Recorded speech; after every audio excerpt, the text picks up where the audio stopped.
Okay, today we are gathering wild cherry bark with myself and Lauren and Belle. And it's, let's see, the end of February, and it's been very warm here, so the sap is running, which is my favorite time of year to gather wild cherry bark. Any barks, really. I really like to get it before the leaves come out, but not when it's freezing cold. And I'm not sure what the rule of thumb is for wild cherry bark, because I've heard to gather in the fall, I've heard winter, and I've heard spring. But this is my favorite time of year. This is when I found that when I scrape it, it just smells very delicious and potent. So we're heading up the hill with our gathering basket and our clippers, and we're on our way. So this is the bark, the older bark, and that'll eventually be That'll all get that. I call it potato chip. Yeah, that's the way it looks. It kind of looks like you can chunk it off. But you see these lines. Those, I look for the color. Because this almost looks birchy a little bit. It does a little bit. Yep. And in fact, if you see a pin cherry, the first pin cherry I ever saw, which there's one in this whole woods I've ever seen, and I thought I had found black birch, but then I took it to somebody and they're like, no, it's pin cherry. So you can see this, and then the one surefire way to tell if you've got black cherry is to smell it. Okay. Because you can't, I mean, you cannot mistake the smell. So, awesome. that's kind of dried up. So let's find a good... Lisa, how are you telling that it's dried up? You can see it. You can see it's just dry. like it might be a dead branch. So you should see green underneath it, like this. See? So you'd be able to smell that and determine. Yeah, we're going to smell it. Yeah, smell that. Okay. That will tell you. Oh, that smells amazing. Doesn't it? So, now the one thing that is really important to know about wild cherry bark is that you have to dry it. You have to dry it before you make tincture or anything like that. Okay. So, so I'm going to look for, some healthy looking, like some of these branches look a little mottled. So, and then obviously this is a young tree, so we use the young trees and the smaller branches, and so, I'm not going to take a whole bunch from this tree.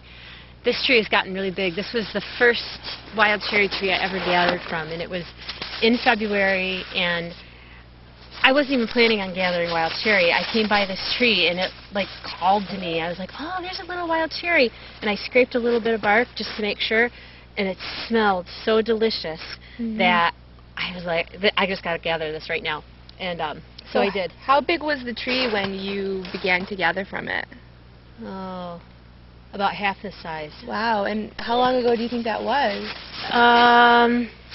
Maybe 5 years ago. So it's been shooting up. Yeah, and in fact, I felt a little bad, but then I was like, well, I'm just kind of pruning it, so I don't even remember where. I can't see where. Well, obviously you haven't damaged it because it's been doing. So, if you want to get a pair of clippers, you can. So we're going to get these nice young branches, no bigger than this. Okay. So this size would be fine. Right. Okay. Let me grab a pair. I just look for, healthy looking branches.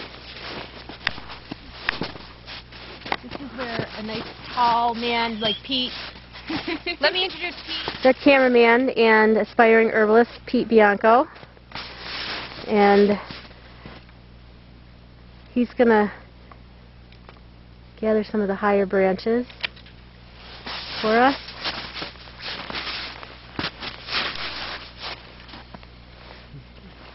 Okay, now we're inside on the floor with our knives, and we're scraping the bark off of our cache, what we took home from the wild cherry.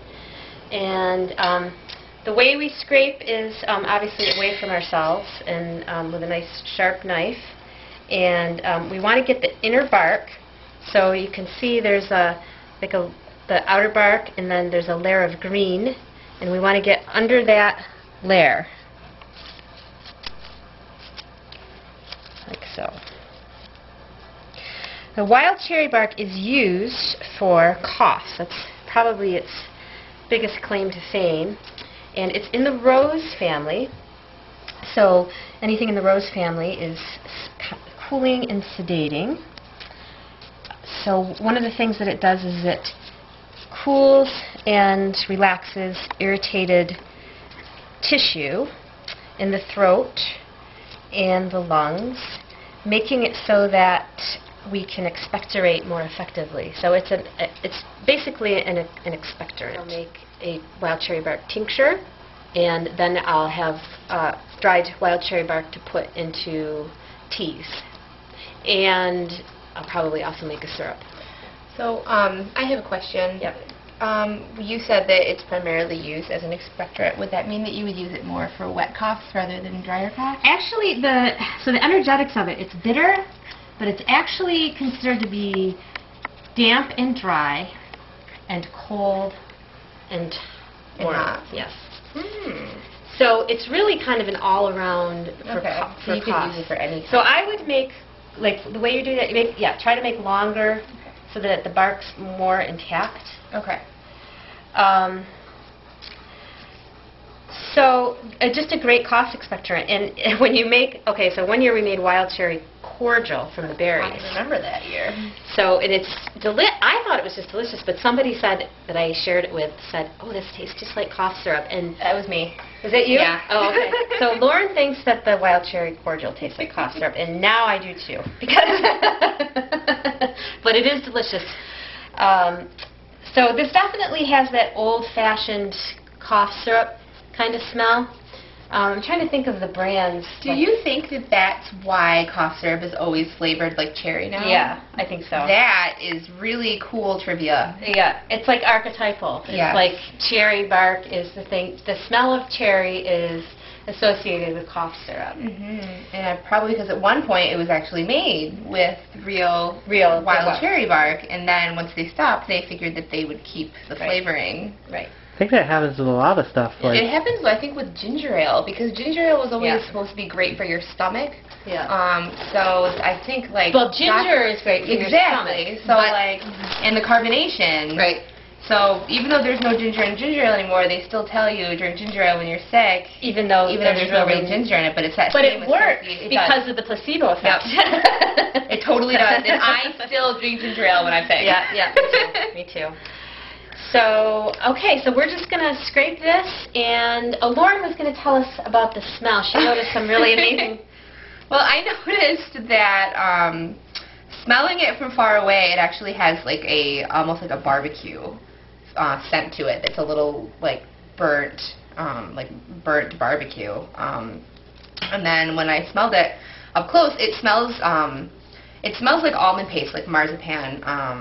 If you've ever eaten almond candy or made almond cookies, it tastes like if you had taken cherries and almond paste and put them together and made cookies out of it. That's exactly what this tastes like or smells like. It smells really good. So we'll finish scraping our bark, and then we're going to put it on our screen, which we'll show you shortly. And ta-da! Here's our screen of wild cherry bark. And just make sure it's nice and even. Again, you want to make sure that it dries as quickly as possible. And I've got my handy-dandy drying rack right over my wood stove. Perfect for drying herbs and such this time of year. And there it will sit.